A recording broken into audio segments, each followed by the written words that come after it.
আমি প্রতিনিয়ত আপনাদের কাছে হসপিটালে থাকা অসুস্থ মানুষের জন্য প্রার্থনা চেয়ে থাকি। কেন আপনাদের কাছে এই অসুস্থ মানুষের জন্য প্রতিনিয়ত প্রত্যেক দিন কারো না কারো জন্য প্রার্থনা চেয়ে থাকি জানেন?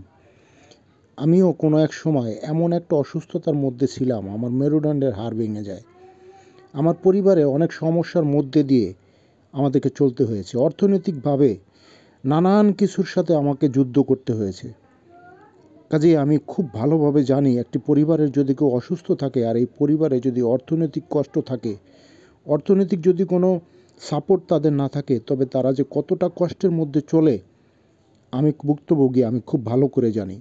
কাজেই সেই অভিজ্ঞতা থেকে আমি প্রতিনিয়ত আপনাদের কাছে কারো না কারো অসুস্থতার বিষয় নিয়ে আমি আপনাদের কাছে প্রার্থনা চেয়ে থাকি এবং এটাও বলে থাকি যে আপনাদের যার যার ধর্মীয় স্থান থেকে আপনারা এই অসুস্থ মানুষদের জন্য প্রার্থনা করেন যেন তারা সুস্থ হয়ে ওঠে এবং এই অসুস্থ শিশুটির যেন মা বাবার মুখে হাসি ফুটে ওঠে।